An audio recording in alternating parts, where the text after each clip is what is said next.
Nakuru.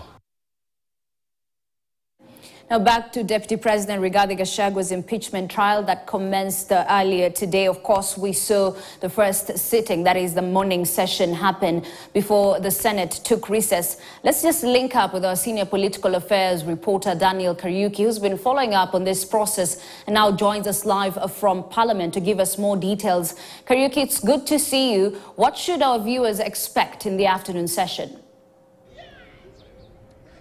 Thank you very much, and you said it right. The impeachment motion in the Senate that was brought from the National Assembly, of course, kicked off this morning. Deputy President Rigathi Gachagua was in attendance, and before the counts were read to him, the counts that he has pleaded not guilty to, there was a statement that was raised by the Deputy President's lawyers on if James Orengo was going to be leading the council that was representing the National Assembly. And the Speaker of the Senate, Amason Kingi, is set to make a ruling this afternoon concerning that, if indeed James Orengo will lead the lawyers that are representing the National Assembly. So that ruling, or rather that actually it's a ruling, is going to be happening this afternoon once the House, the Senate, resumes its sittings at exactly 2:30 p.m. But also, this afternoon is where we are going to be having the two sides now put their case. Of course, the National Assembly is the one that, in this case, is going to start by bringing in their issues. The motion actually giving it the highlight of exactly the counts that they have accused the Deputy President with.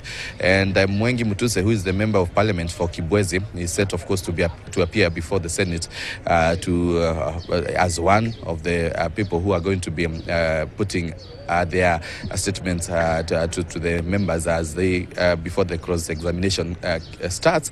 And also we are going to have the witnesses. In this case, we have Johnson Sakaja, who is a Nairobi governor, who is one of the witnesses, as well as Mercy Anjao, who is the secretary to the cabinet, who is also part of the witnesses, and also KEMSA, former KEMSA CEO, who is going also to be appearing as witness. That's going to be happening in the afternoon, and we are going to have quite some time there in the Senate because the proceedings are set to start at 2:30, where there will be, of course, a communication from the chair on the issue to do with James Orengo, and then later on have the National Assembly present its case, and then the Deputy President sides also does the same. And these proceedings are going to go all the way to 7:30 p.m. And of course, these proceedings are going to continue tomorrow on Friday. Tomorrow is when, of course, we'll be seeing the senators voting to either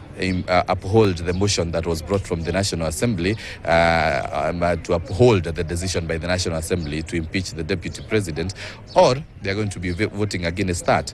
And that is going to be happening tomorrow, Friday. Of course, across the Parliament buildings, I can talk of security being beefed up, and the security, the police officers are manning the area, and of course it's also cordoned off to ensure that people are not just accessing the area, to ensure that they maintain security. So this afternoon we are going to be keen also to hear some of the allegations that have been leveled against the Deputy President. Remember, the clerk of the Senate, Jeremiah Nyegenye, read out all the counts. So again, now Mwengi Mutuse, who brought in the motion, who was the mover of the motion, is going to be bringing in, or is going to be telling us and actually trying to expound on these 11 counts. Of course, we are going to be keen to see and to listen to that and follow up on that. But that's from Parliament buildings.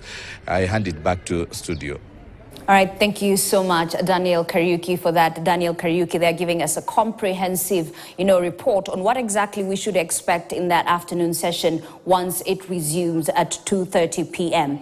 Now, earlier on, I had mentioned about Pwani Innovation Week, and of course, more than 4,000 youth from across the coast region and neighboring country, Tanzania, have turned up for the annual